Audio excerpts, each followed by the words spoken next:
অবৈধ বালি বোঝাই ডাম্পার ও ট্রাক্টর আটক, গ্রেপ্তার চালক। অবৈধ বালি বোঝাই একটি ডাম্পার আটক করল দুবরাজপুর থানার পুলিশ। ওই ডাম্পারটিতে অবৈধভাবে বালি পাচার করছিল পাচারকারীরা। পুলিশ সূত্রে জানা যায়, ইলামবাজারের জয়দেব এলাকায় অজয় নদ থেকে অবৈধভাবে বালি বোঝাই করে অন্যত্র পাচার করা হচ্ছিল। পানাগড় দুবরাজপুর রাজ্য সড়কের হেতমপুরের কাছে পুলিশ ডাম্পারটিকে আটক করে এবং বৈধ কাগজপত্র দেখতে চায়। ডাম্পারের চালক পুলিশকে তার মোবাইলে থাকা তমলুকের চালান দেখায়।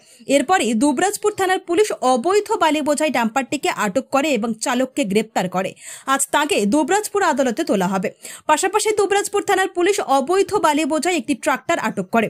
পুলিশ সূত্রে জানা যায়, দুবরাজপুরের লোবা এলাকায় অজয় নদ থেকে অবৈধভাবে বালি তুলে ট্রাক্টর করে পাচার করা হচ্ছিল দুবরাজপুর শহরের ভেতরে।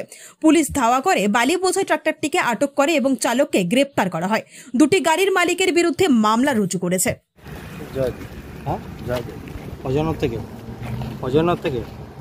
অজয় থেকে আমি চিনি না, এদিকে আমি নতুন এসেছি। কোথায় যাচ্ছিল বাড়িটা? বাড়িটা শিউড়ি। মানে তোমার বাড়ি কোথায়? আমার বাড়ি মুর্শিদাবাদ। ও, মালিক শিউড়ি নাকি? মালিকের বাড়ি মুর্শিদাবাদ, শিউড়ি আমাদের একটু সেলারের আন্ডারে খাটে। বালির কোনো কাগজপত্র আছে? বালির বৈধ কাগজপত্র আছে? চালান আছে? চালান তো নেই। বিনা চালানে নিয়ে আসছো? ঘাট থেকে কোনো চালান দেয় নাই? না।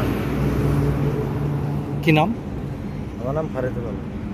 হ্যাঁ, ফারিদুল আলম।